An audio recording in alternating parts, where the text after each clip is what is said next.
gens d'ici sont vraiment extra, extra, extra, extra. Ils parlent de choses extra, extra, extra, extra dans un décor. Extra, extra, extra, extra, extra, extra d'engagement. Extra, extra, extra, extra, extra, extra. Et de projets. Extra, extra, extra, extra, extra, extra. De politique. Extra, extra, extra, extra, extra, extra. Pour de rencontres. Extra, extra, extra, extra, extra, extra. Et vous donnez. Extra, extra. Cette semaine, pour votre dernier épisode d'Extra Extra avant les fêtes, on rencontre la coop Carotte.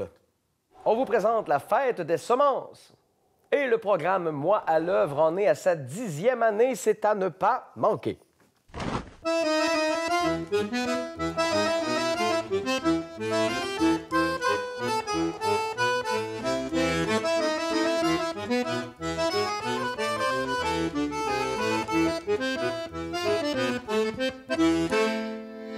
Je suis avec Julie et Clément pour parler de la coop Carotte. Bonjour, messieurs, dames. Bonjour. Bonjour. Ça va bien? Oui, toi? Oui, oui. Donc, coop Carotte, c'est nouveau? Ça vient d'apparaître, si je comprends bien? Oui, exactement. On vient de démarrer nos activités il y a comme 2 semaines. On a fait comme 2 semaines de rodage, puis là, on est prêt pour le grand lancement à partir de maintenant.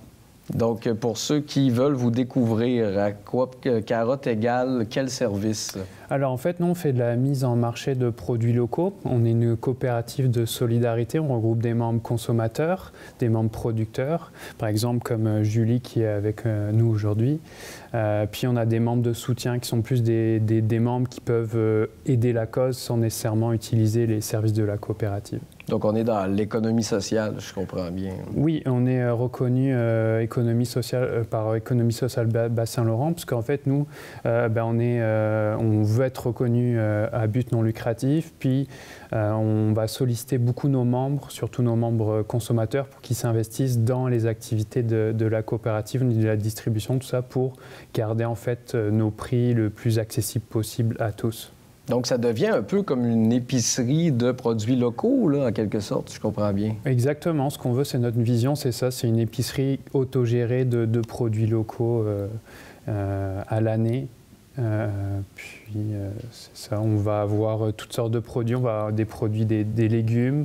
On va aussi trouver des céréales. On va trouver de la viande, des œufs, des fruits. On voudrait avoir du fromage, peut-être du pain. Vraiment, on voudrait que les gens puissent faire des repas à l'année grâce à nous. OK. Donc, pour toi qui es producteur, dans le fond, ça vient chercher la corde sensible. C'est intéressant, ça? Oui, vraiment. Puis aussi, surtout d'augmenter l'accessibilité de tous les produits, dans le fond, que la région peut offrir là, oui, pour la population en général. Là. Et pour quelqu'un qui aurait des produits à vendre, dans le fond, ce qui est ton cas, est-ce que ça, d'après toi, est-ce que ça va devoir augmenter ton rendement ou est-ce qu'il va falloir que tu aies plus de produits à partir de ce moment-là ou Bien, c'est sûr que, normalement, si la population répond, il va falloir que je suive. Oui. Il va falloir que ma production suive, c'est certain. Mais rendu là, ça, c'est dans la catégorie des beaux problèmes, là. OK, c'est bon. Parce que c'est l'objectif, là. Donc, toi, tu es à Saint-André, spécialisé, tu es plus dans les œufs, si j'ai bien compris, le lait aussi? Oui, on est une ferme de production laitière d'abord et avant tout. Mais à côté de ça, on a voulu développer quelque chose de plus près du consommateur. Parce qu'on fait de la production laitière, on est beaucoup dans l'industrie agroalimentaire. C'est difficile de se démarquer, à moins d'avoir vraiment une usine laitière. Puis ça, c'est un gros défi avec beaucoup de réglementation. Donc, nous, on a voulu s'amuser un peu. Fait qu'on a ouvert à côté une production plus de boucherie, puis des œufs, des poules pondeuses, en fait, pour les œufs de consommation.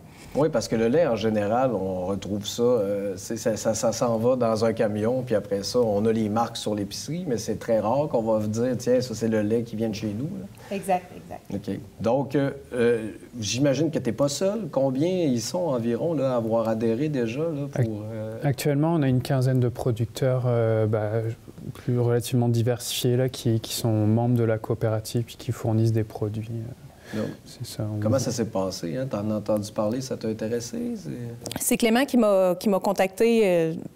J'imagine qu'il m'a trouvé en cherchant des producteurs qui vendent dans le coin. Là, oui. Parce que nous autres, c'est depuis 2018 qu'on vend des produits directement à la population. Oui.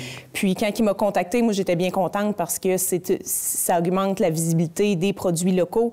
Puis moi, j'ai d'une mentalité que s'il y avait un producteur, par exemple, de bœuf dans chaque village, il pourrait nourrir tous les villages. Et plus qu'il y en a, plus qu'on augmente l'accessibilité. Fait que la coop vient un peu dans ce sens-là parce que ça augmente beaucoup l'accessibilité aux produits locaux. Oui. Donc, moi, j'étais vraiment enthousiaste avec ce projet-là. Là. Peut-être on n'a pas trop parlé sur comment le fonctionnement de la coopérative, mais ça, nous, on a comme une plateforme en ligne où, en fait, on a une période de commande qui est comme du samedi matin jusqu'au mardi soir. Okay. Ensuite, le mercredi matin, on transmet comme les commandes aux producteurs. Ils viennent porter les commandes à notre point de chute à Rivière-du-Loup pour l'instant. Puis après, le jeudi après-midi, on distribue les commandes aux clients. Okay. Le paiement se fait au moment de la réception de la commande. Ça, c'est pas un paiement en ligne. On a choisi ça pour essayer de garder les frais de transaction les plus bas possibles aussi. Oui. C'est ça, c'est cyclique. Toutes les semaines, on recommence. Il y a des nouveaux produits qui vont arriver au fur et à mesure. Aussi, on va être au fur et à mesure des saisons. Les produits vont évoluer. C'est sûr que là, on s'en va vers l'hiver. Il va y avoir beaucoup de produits de conservation, mais c'est ça. Ça amène... En fait, on veut aussi... Il y a un volet éducation dans notre projet. On veut amener les consommateurs à changer un peu aussi leur vision de l'alimentation, de voir c'est quoi qu'il y a à l'année qui vient d'ici actuellement, puis te dire ok, je vais prendre ça, je vais essayer de faire mon repas avec ça, puis de s'adapter. En fait, nous, on n'a pas inventé ce modèle-là. Il y a d'autres structures de même qui existent au Québec. Par exemple, on pourrait nommer la chèvre et le chou plus vers l'Îlet ou la corde d'achat plus vers Rimouski. Nous, on était comme entre les deux, puis il y avait un trou. Oui. Parce que ça, notre projet est né un peu d'une concertation citoyenne à partir de 2021. Il y a des gens qui sont rassemblés au moment de la pandémie puis qui se sont dit on voudrait améliorer ça. Il y a eu du salaud à couler sous les ponts. Moi, je me suis impliqué depuis à peu près 1 an et demi dans un comité de prédémarrage. Puis c'est ça, maintenant, on a constitué la coopérative au début du mois d'août. Puis là, on a commencé nos activités maintenant. Donc, il y a de la place pour les futurs membres, j'imagine, ceux qui nous écoutent et qui font « Hey, moi aussi, qu'est-ce qu'ils peuvent faire pour adhérer? » C'est ça, exactement. Vous pouvez aller sur notre site web coopcarotte.ca. Vous trouverez la démarche à suivre, remplir le formulaire en ligne, payer son membership, parce que c'est ça pour devenir membre consommateur, vous payez un membership de $50. C'est un montant qui va vous faire devenir membre à vie de la coopérative. Si vous décidez de quitter la coopérative, c'est un montant que vous pouvez récupérer. Okay. Puis ensuite, il y a une cotisation de $20 par an qui sera en mai prochain. Okay. Puis c'est ça. Après, nous, pour financer la coopérative, on ajoute une majoration de 20% sur tous les produits des producteurs. Là, pour ça, on est aussi autant transparent pour les consommateurs que pour les producteurs. Oui. C'est pas mal ça. Et forcément, c'est beaucoup de temps de sauver quand même pour quelqu'un. On n'a pas toujours le temps de passer à travers tous les producteurs du coin. Donc, je comprends le 20% aussi. Donc, bref, en espérant que ça fasse des petits puis qu'il y ait beaucoup de gens qui se prennent au jeu, là, finalement, parce que c'est un peu notre easy food à nous autres, là, finalement. On peut prendre le téléphone, on peut prendre l'Internet, trouver nos produits, puis après ça, aller les chercher chez vous. Donc, belle chose. J'imagine qu'il y a un petit côté green aussi, ça enlève de l'essence, forcément, dans les livraisons. Donc, bref, beaucoup de cordes à votre arc qui peuvent rejoindre beaucoup de gens. Merci beaucoup. Coop Carotte, c'est à suivre. Puis, peut-être une dernière mention, c'est qu'on a été financé en partie par le MAPAC, avec l'initiative Proximité 24-2026. Parfait. Donc, merci MAPAC. Voilà.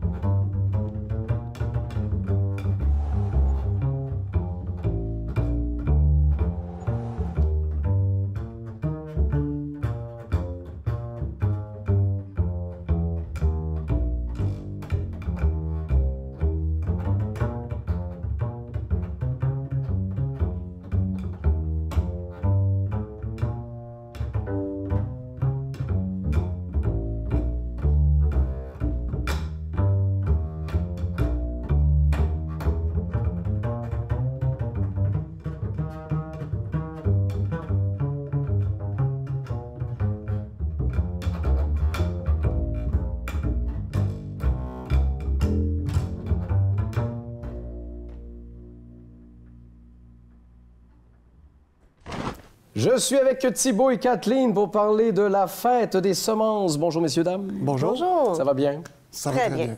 Donc, 4e édition cette année de la fête des semences. Qu'est-ce qu'il va y avoir au menu? À quoi est-ce qu'on peut s'attendre? Okay. Mais peut-être pour commencer, dire c'est quoi une fête des semences? Tout à fait. Puis, une fête des semences, c'est un événement, une fête, ça le dit, où il y a des semenciers des 4 coins du Québec qui sont là, puis des exposants. Puis, c'est vraiment, ça s'est développé au Québec dans les dernières années. Il y en a 19 fêtes de semences au Québec. OK. Et la Pocatière, on est la première, parce que c'est tout, ça se passe en janvier, février, mars, avril, pour acheter des semences pour faire nos jardins. Mm-hmm. Et ce qui est exceptionnel dans les fêtes des semences, c'est que c'est tous des produits locaux. Donc, c'est des semenciers de la région, des régions autour.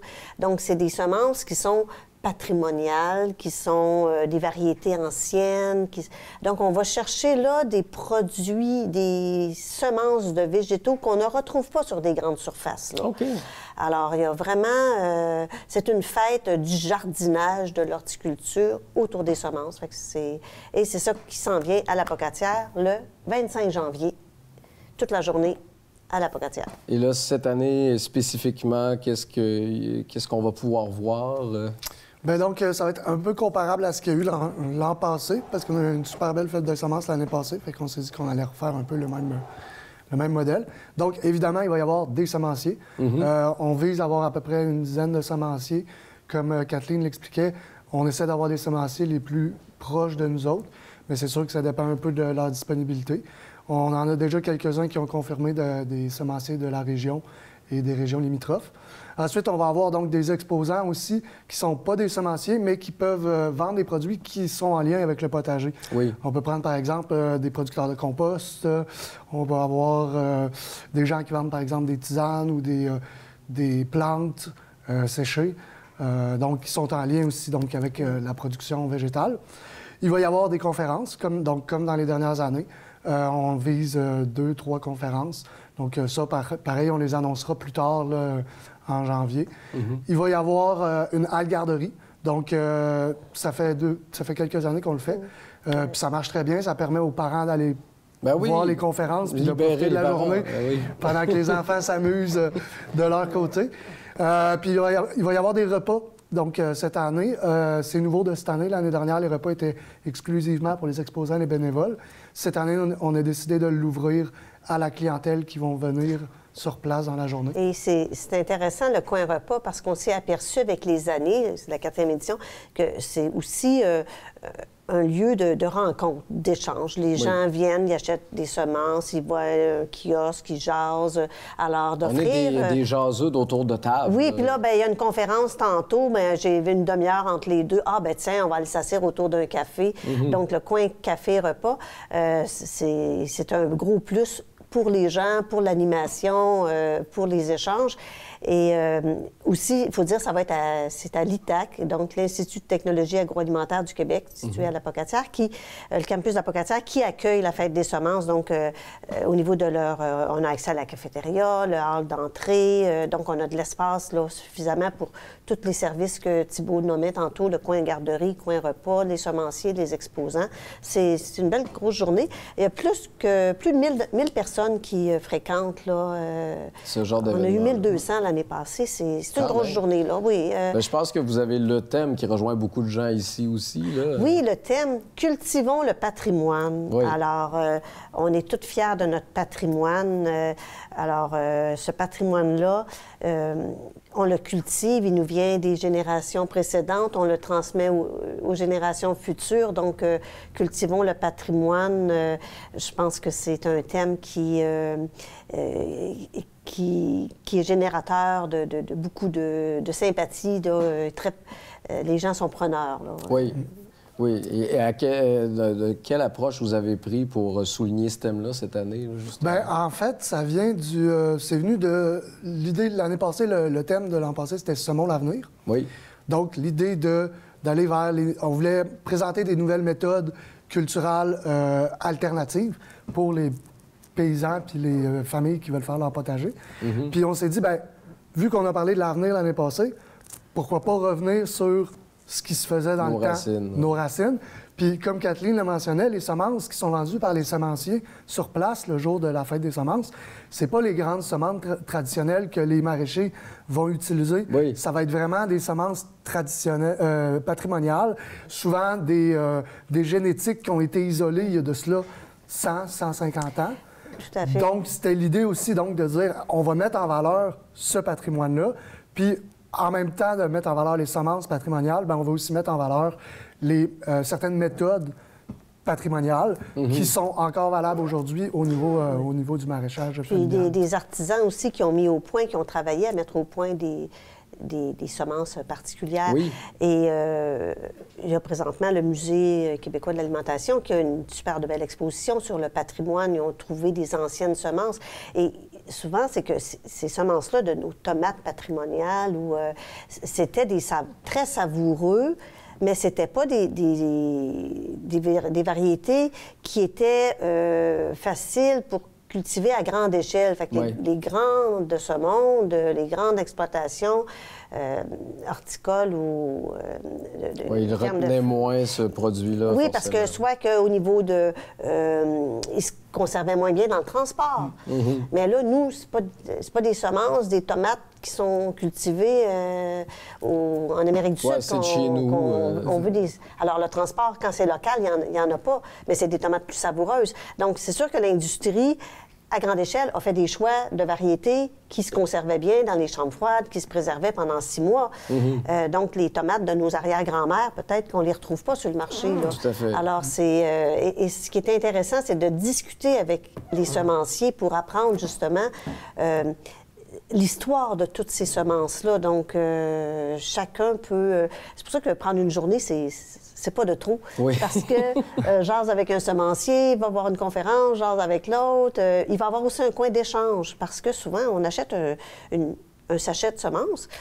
Il y en a il y en a plus qu'une graine dans le sachet. Oui. Puis des fois, nos petits jardins, on se dit, c'est trop. Il va y avoir un coin, justement, que faire du troc. J'ai acheté ça, toi, t'as acheté ça, on se mixe-tu, donne-moi la moitié de tes... Comme les billes à l'école, ça fait son âge, mais bon. Parce que, tu sais, au niveau économique, ça peut être intéressant aussi. Fait qu'on achète des semences, on en partage, on repart avec plus de semences parce qu'on a échangé. Donc, c'est une belle journée de convivialité. Les gens, là, on oublie l'hiver, cette journée-là. On oublie l'hiver, puis on a bien hâte de faire nos petits jardins au mois de mai. Tout à fait. Donc, on rappelle aux gens, 25 janvier à l'ITAC de l'Apocatière. Si on veut suivre les développements de cette fête-là, étant donné qu'elle est là depuis 4 ans, est-ce qu'on a un site Internet? Il y a une page Facebook. Parfait. Fait que vous pouvez voir là, via la page Facebook les différentes publications qui vont annoncer. On va tranquillement, pas vite, annoncer les semenciers qui vont être présents, les exposants, les conférenciers. Comme on disait, ça va peut-être aller un petit peu plus après Noël, le temps de finir d'organiser tout ça, parce qu'on est encore en attente de confirmation de certaines personnes. Oui. Puis la page Facebook, c'est la Fête des semences. Fête des semences, l'Apocatière. L'Apocatière, c'est ça. Donc, ça très simple à retenir. Donc, à suivre et bien entendu, à mettre à l'agenda. Merci d'être venu en studio ce matin. Merci de nous avoir reçus.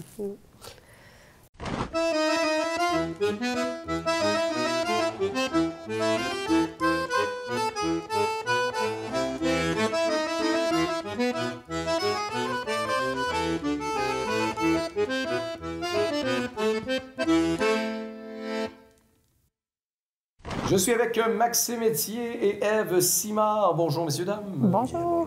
Donc, on parle d'un programme qui a été installé dans certaines écoles par le biais du Centre d'art de Kamouraska.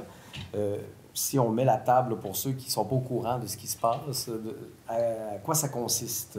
Bien, en fait, c'est le programme Moi à l'œuvre. C'est un programme d'éducation artistique puis de développement social qui s'adresse aux enfants de 2 à 8 ans. Fait que c'est à la fois dans les écoles primaires, mais aussi dans les centres de la petite enfance puis les garderies de la MRC de Kamouraska puis de la MRC de Rivière-du-Loup aussi. C'est un programme que nous, on a mis en place là, il y a 10 ans, donc c'est déjà la 10e édition, en fait, de Moi à l'œuvre. Un programme qui a aussi grandi avec le temps. Là, la première édition, on rencontrait 100 enfants. Puis là, pour cette édition-ci, c'est 1200 enfants qui participent. Oh là là, d'accord. Puis dans le fond, les enfants, c'est un programme où ils reçoivent 3 spectacles ateliers menée par des artistes dont Maxime Thier fait partie. Après ces spectacles ateliers-là, pendant les spectacles ateliers, les enfants font des expérimentations musicales, font des expérimentations de création artistique aussi. Puis ensuite, les artistes repartent avec ce que les enfants ont créé comme œuvres. Puis elles et ils ont le mandat de faire une exposition en art actuel qui s'adresse au jeune public. Okay. Et donc, les enfants peuvent venir voir ensuite le résultat pendant l'exposition. Puis cette année, comme c'était le 10e anniversaire, on a déployé le programme, donc plus d'enfants, mais on a aussi 2 équipes d'artistes qui se partagent le territoire. Fait que comme Maxime fait partie ce que nous, on appelle le secteur ouest, là, donc qui est un peu plus dans la MRC de Kamouraska, puis l'exposition, elle, va être présentée au printemps au Centre d'art de Kamouraska. Okay. Puis on a une équipe dans le secteur Est, donc plutôt dans la MRC de Rivière-du-Loup. Et il y aura une exposition présentée à la Maison de la Culture au printemps à Rivière-du-Loup. Donc chacun son secteur et chacun sa maison d'art. Oui. Beau. Mais éventuellement, l'Est devient l'Ouest, l'Ouest devient l'Est. Oui, c'est ça. On fait un échange comme ça de zones. Puis toi, comment tu trouves ça quand tu es sur place avec les enfants? C'est vraiment très mignon, définitivement. Parce que, tu sais, je veux dire, c'est des petits poux, ils sont tout petits, là. 2 ans, 2 ans et demi, des fois, on a eu des CPE puis des centres de petite enfance. Vraiment très, très, très niveau familial, là, avec justement certains parents qui viennent accompagner dans certains cas. Mais sinon, jusqu'en 3e année environ, je pense qu'on couvre. Mm-hmm. Puis nos ateliers s'adaptent aussi là, en fonction de l'âge, la tranche d'âge dans laquelle on fait l'atelier. Mais c'est super le fun parce que c'est une activité qui, autant ils sont spectateurs que participants, puis ça les sort du contexte scolaire aussi, mais à même leur classe. Fait que c'est intéressant pour eux. Quel genre d'œuvre, au final, ça donne? Vous travaillez avec quel type de matériel? Ben là, moi, je suis pas artiste visuel, donc je viens accompagner, là, dans ce cas-ci, c'était José Bourgoin, qui est artiste sculpteur, fait du tour à bois principalement. Okay. Donc là, elle a adapté son concept de tour à bois avec des tours qui sont manuels, les enfants peuvent manipuler. Et puis, au lieu de faire du ciseau à bois, ils font du crayon sur bois. Donc là, on vient comme leur présenter quelque chose qu'ils connaissent sur quelque chose qu'ils connaissent pas. Puis on crée quelque chose de vraiment super rapide avec ça, quelques petites étapes de coloriage. On met un petit peu de cire, un petit peu des sparkles, pas des sparkles, mais du glitter, des brillants. Puis, c'est des choses qu'on adore ramasser dans les salons. On s'excuse auprès de tous les concierges d'école, là. C'est vraiment les artistes font des activités qui sont...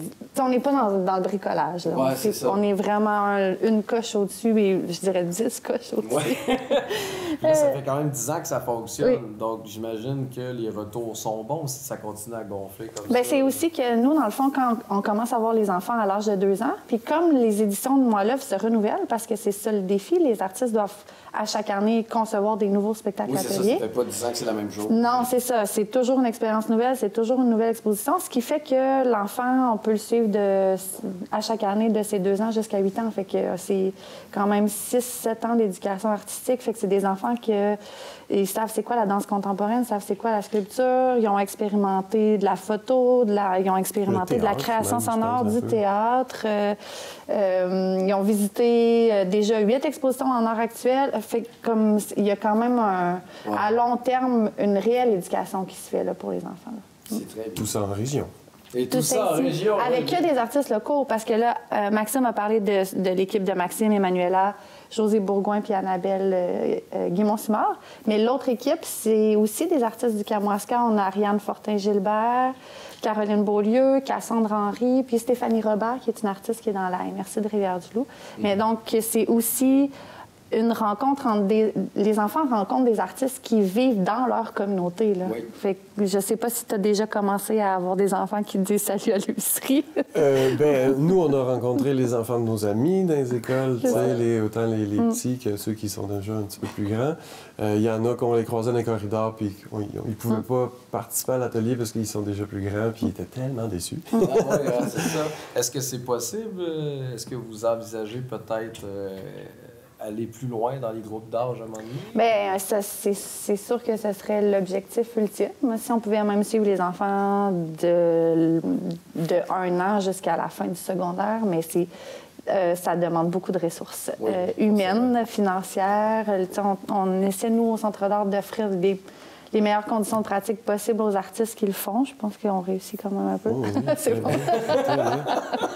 Fait que c'est sûr qu'à ce moment-là, plus on va rencontrer d'enfants sur du plus long terme, plus... Mais on va y arriver un jour, mais ça sera peut-être pas l'année prochaine. Oui, non, quand même un bon 10 ans de fait. En tout cas, félicitations pour cette belle initiative-là. Puis je pense que c'est apprécié autant des profs, des parents et des enfants. Donc, en vous souhaitant 10 autres années, bien entendu. OK. Merci.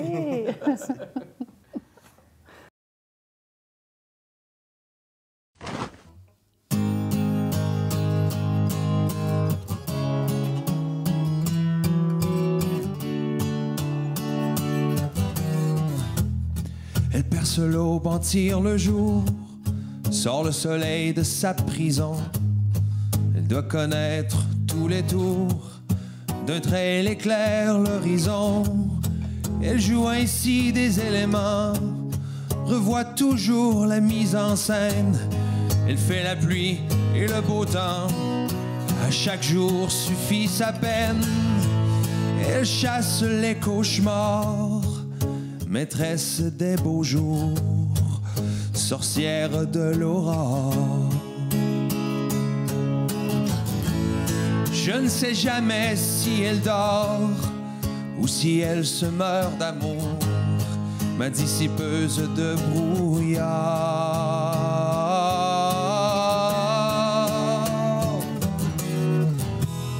La mer ne s'en tire pas non plus, elle a des coiffes à la rebelle, la moutonne sans retenue, c'est aussi matin pour elle. Elle bouleverse ma tête étourdie, qui sait jamais où s'arrêter. La met au vent dégourdi, lui rappelle la liberté.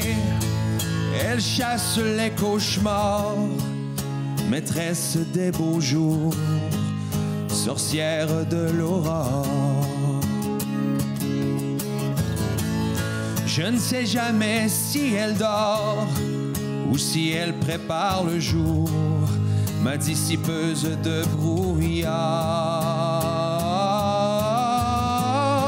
Je me couche plus jamais tard, je me lève tôt chaque jour, aux côtés de son corps.